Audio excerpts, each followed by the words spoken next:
चुनाव आयोग की नोटिस पर अखिलेश जवाब देने के लिए तैयार। विधानसभा चुनाव 2022 को लेकर कही अपनी बात, अखिलेश को पूरा विश्वास। चुनाव आयोग को सबूत देने के लिए सबूत जुटाने में लगे अखिलेश।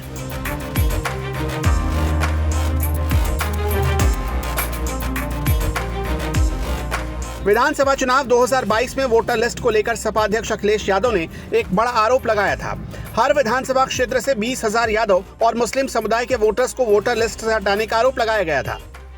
अखिलेश के इस आरोप के 6 महीने बाद चुनाव आयोग ने उन्हें नोटिस भेजा, सबूत मांगा, डेडलाइन तय किया, 10 नवंबर तक का वक्त दिया। अब अखिलेश पे चुनाव आयोग के इस नोटिस का जवाब देने की राह पर निकल पड़े हैं। एक नई रणनीति के साथ सपा के सिपहसालारों को टास्क सौंपा है। किसी भी कीमत पर सपाइयों को ये टास्क पूरा करना है, सबूत के साथ पेश होना ही है, ताकि अखिलेश सबूत के साथ चुनाव आयोग को उनके नोटिस का जवाब दे सके। कुल मिलाकर अखिलेश को अपनी कही बात पर पूरा विश्वास है। विश्वास सपा के उन नेताओं पर भी है जिन्हें अखिलेश ने जिम्मेदारी दी है। ऐसे में सवाल है कि अखिलेश ने किन्हें सबूत जुटाने की जिम्मेदारी दी। वो हैं कौन जो अखिलेश के आरोप की सत्यता के लिए, सत्यता की कसौटी पर 16 आने सच साबित करने के लिए अखिलेश के भरोसे को अपने कंधे पर ले चुके हैं।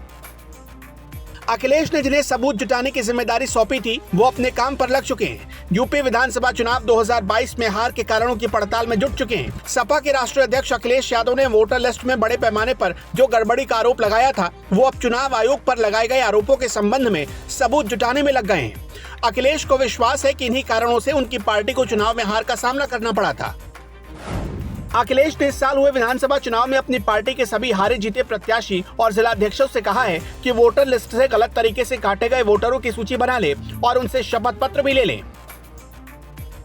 यानी साफ है कि सपा अध्यक्ष अखिलेश यादव को अब भी विश्वास है कि विधानसभा चुनाव में वोटर लिस्ट में गड़बड़ी के कारण ही सपा हारी। इसलिए सबूत जुटाने के लिए उन्होंने प्रत्याशियों और जिलाध्यक्षों को सबूत जुटाने की जिम्मेदारी दी है, आदेश दिया है। तो ऐसे में सवाल है कि अखिलेश की ओर से उठाए गए इस कदम को किस तरीके से लिया जाए।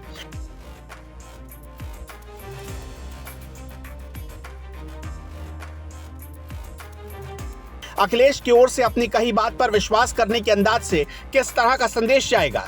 क्या अखिलेश चुनाव आयोग के नोटिस पर सक्रियता दिखाकर यूपी की जनता तक अपनी बात पहुंचा रहे हैं, कह रहे हैं कि उन्होंने जो भी कहा वो बिल्कुल सही ही है और इसलिए चुनाव आयोग के नोटिस पर सपा अध्यक्ष अखिलेश यादव मुखर होकर बोल रहे हैं?